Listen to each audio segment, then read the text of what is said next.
ഇന്നലെ വലിയ രണ്ട് സംഭവങ്ങളുണ്ടായി. രണ്ട് അറസ്റ്റുകൾ നമ്മൾ കണ്ടു. ഒന്ന്, അർജുൻ ആയങ്കി എന്ന് പറയുന്ന കൊടും ക്രിമിനലും, രണ്ടാമത്തത് TG മോഹൻദാസ് എന്ന് പറയുന്ന സംഘപരിവാർ സഹയാത്രികൻ എന്നാ പറയുന്നത്. സംഘപരിവാറുകാരൻ എന്ന് പറയുന്നില്ല, അയാളുടെ അറസ്റ്റാണ്. ഈ അർജുൻ ആയങ്കി ആണെന്നുണ്ടെങ്കിൽ നമ്മുടെ കേരള പോലീസിനെ ഇട്ട് വട്ടം കറക്കാനൊന്ന് ശ്രമിച്ചു. പോലീസിനെ ഒരുപാട് ആക്ഷേപിച്ചു. ആഭ്യന്തര മന്ത്രിയെ പോലും ആക്ഷേപിച്ചു. ചുണയുണ്ടെങ്കിൽ അറസ്റ്റ് ചെയ്യാൻ പറഞ്ഞ് വെല്ലുവിളിച്ചു. എന്നിട്ട് പോയി മാളത്തിൽ ഒളിക്കാൻ ശ്രമിച്ചെങ്കിലും കേരള പോലീസ് വളരെ ഊർജ്ജസ്വലരായിട്ട് പ്രയത്നിച്ച് അയാളെ ഇന്നലെ അറസ്റ്റ് ചെയ്തു. അതൊരു യഥാർത്ഥത്തിൽ ഒരു വലിയ നേട്ടമാണ്. കാരണം ഇങ്ങനൊരു ക്രിമിനലിനെ വെല്ലുവിളിച്ചിട്ട് പോയി എവിടെങ്കിലും മൂലയിൽ പോയി ഇരുന്നാലും അവിടുന്ന് പൊക്കിയെടുക്കുക എന്ന് പറയുന്നത് ചെയ്ത ഒരു കാര്യം, വളരെ നല്ലൊരു കാര്യമാണ്. അവർ ചെയ്തത് വളരെ നല്ലതാണ്. അപ്പോൾ ഇയാൾ യഥാർത്ഥത്തിൽ കണ്ണൂരേക്ക് അങ്ങ് പോയി. കണ്ണൂരേക്ക് ചെന്ന് കഴിഞ്ഞാൽ അയാളുടെ പ്രതീക്ഷ അവിടെ കണ്ണൂർ പാർട്ടി നേതാക്കളും മാർക്സിസ്റ്റ് പാർട്ടിയുടെ നേതാക്കളും അതേപോലെ തന്നെ അല്ലെങ്കിൽ പാർട്ടി ഗ്രാമങ്ങളും ഒക്കെ ഇയാൾക്ക് ഒളിത്താവളം ഒരുക്കി കൊടുക്കും, ഇയാളെ രക്ഷപ്പെടുത്തും എന്നുള്ളൊരു ധാരണയിലാണ് ഈ തോന്നിവാസങ്ങൾ മുഴുവൻ കാണിച്ചത്. പക്ഷേ ഇയാളെ പിടിക്കുന്ന ഒരു ഘട്ടമായപ്പോഴത്തേക്ക് തന്നെ ശ്രീ MV ജയരാജൻ ഒരു പ്രഖ്യാപനം നടത്തി. ഇയാളെ പോയി അറസ്റ്റ് ചെയ്യണം, അയാളെ അവിടെ പോയി പിടിക്കണം, ഇയാൾ ഇരിക്കുന്നിടത്ത് പോയി ഒളിച്ച് നോക്കുന്ന പിടിക്കണം എന്നൊക്കെ ആയി. പാർട്ടിക്ക് ഇയാളുമായിട്ടൊരു ബന്ധമില്ല എന്നുള്ള ഒരു രീതിയിൽ കൈയൊഴിഞ്ഞു. പിണറായി വിജയനും അതേപോലെ തന്നെ കൈയൊഴിഞ്ഞു. അയാളെ പിടിക്കുന്നതിന് എന്താ, എനിക്കെന്താ പ്രശ്നം, എനക്കൊന്നുമില്ല, അയാളെ പിടിച്ചോളാൻ പറഞ്ഞു. അപ്പോൾ അയാളെ കൈവിട്ടു. ആ നന്ദികേടിനെതിരെ യഥാർത്ഥത്തിൽ ഈ അർജുനായെങ്കിൽ MV ജയരാജന് മറുപടിയും പറഞ്ഞു. ഇതുപോലെ അങ്ങനെ ഒരുപാട് ഞാൻ ചെയ്തിട്ടുണ്ട്, കൊലക്കേസിലെ പ്രതികളെ ഞാൻ അങ്ങനെ രക്ഷിച്ചിട്ടുണ്ട്, അങ്ങനെ രക്ഷപ്പെടുത്താൻ നോക്കി, അങ്ങനെ ചെയ്തു, ഇങ്ങനെ ചെയ്തു.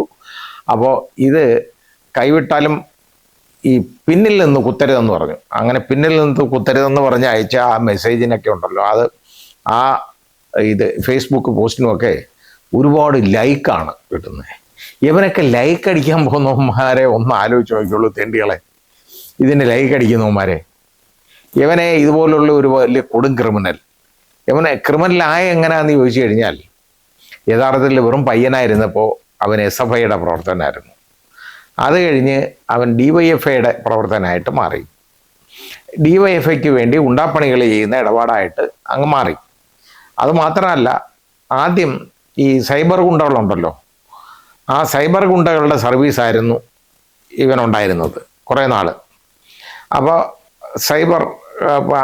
സൈബർ പോരാളി എന്നുള്ള പേരിൽ ആരെയും ചീത്ത വിളിക്കുക, ഈ ആരെങ്കിലും മാർക്സിസ്റ്റ് പാർട്ടിക്കെതിരെ പറഞ്ഞാൽ അവരെ ചീത്ത വിളിക്കുക, നേതാക്കൾക്കെതിരെ വല്ലവരും മാർക്സിസ്റ്റ് പാർട്ടിയുടെ നേതാക്കൾക്കെതിരെ ആരെങ്കിലും എന്തെങ്കിലും പറഞ്ഞാൽ അവർ തെറി പറയുക, സത്യം വിളിച്ചു പറഞ്ഞാലും തെറി പറയുക. ഇതൊക്കെയായിരുന്നു അദ്ദേഹത്തിൻ്റെ ജോലി.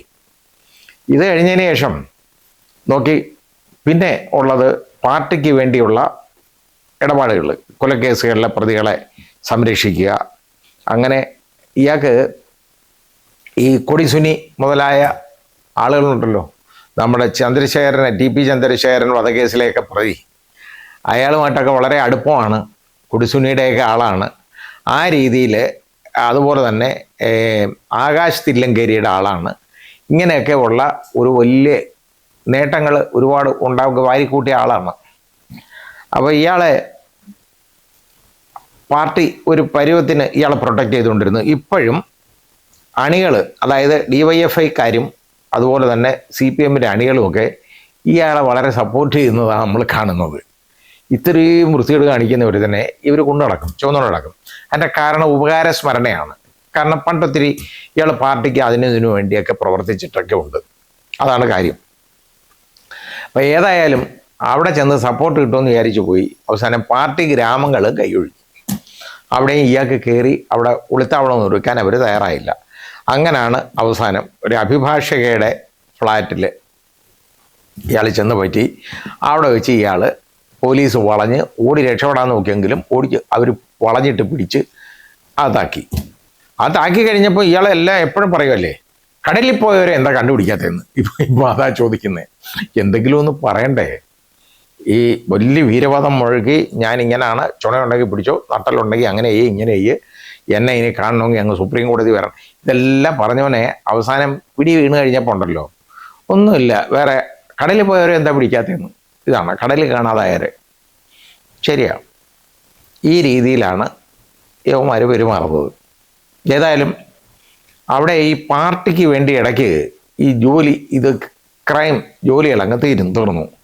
അതായത് ഈ പിണറായി വിജയൻ്റെ ഭരണകാലത്ത് ഈ കൊലപാതകങ്ങളങ്ങ് കുറഞ്ഞല്ലോ. അതിൻ്റെ കാരണം ഈ ചെയ്യുന്നവർ തന്നെയാണ്.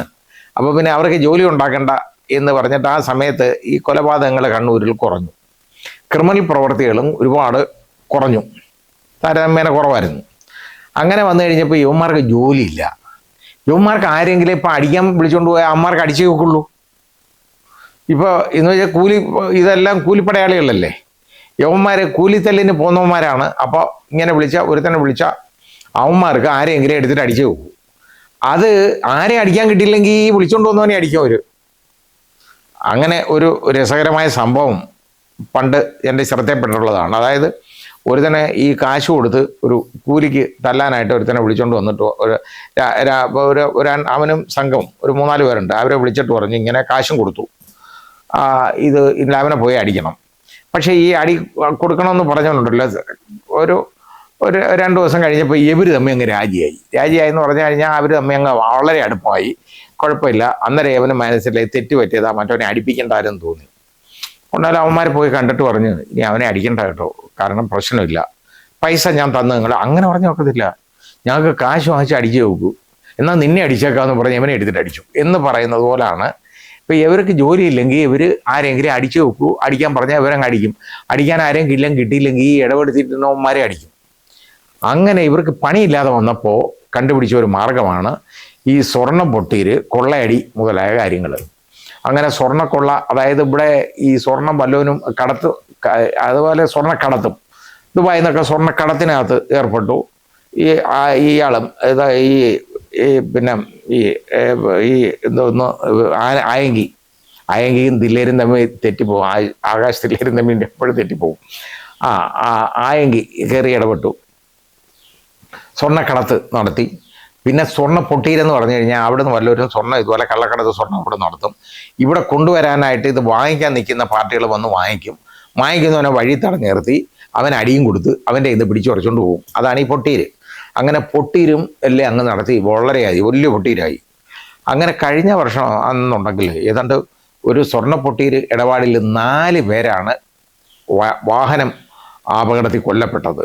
ഒരു ഇന്നോവ കാറ് മറിഞ്ഞ് അതിനകത്ത് ഇയാളും എല്ലാം കൂടെ കയറി ഇടപെട്ടതാണ്. ഇവനുമൊക്കെ ഉണ്ടായിരുന്നു. ഏതായാലും അതോടുകൂടി ഉണ്ടല്ലോ ഈ പാർട്ടിക്ക് നിൽക്കക്കള്ളി ഇല്ലാതായി അവനെ കൊണ്ട്.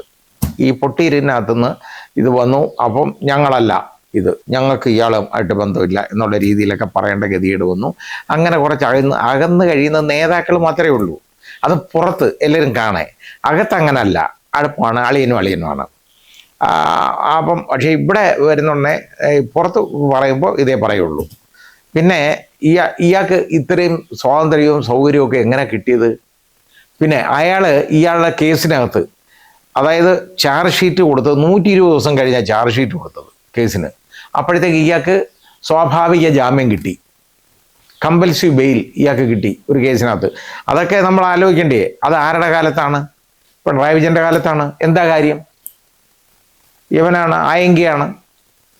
ആയെങ്കി പണ്ട് ഒരു കാലത്ത് ആയിരുന്നു ഞങ്ങളുടെ.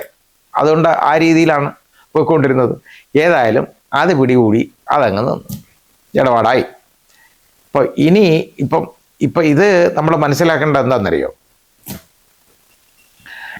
ഇവർക്ക് വേണ്ട പ്രൊട്ടക്ഷനൊക്കെ കൊടുത്തുകൊണ്ട് നടന്നു. അവസാനം നിവൃത്തിയില്ലാതായപ്പോൾ അങ്ങ് താഴെ ഇട്ടിട്ടും അണികൾ വിടുന്നില്ല. ഇപ്പോഴും അണികൾ ഒരുപാട് പേര് ഇയാൾക്കുണ്ട്. ഇയാൾക്ക് വേണ്ടി വേണ്ട കാര്യങ്ങളൊക്കെ പറഞ്ഞുകൊണ്ടിരിക്കുകയാണ്.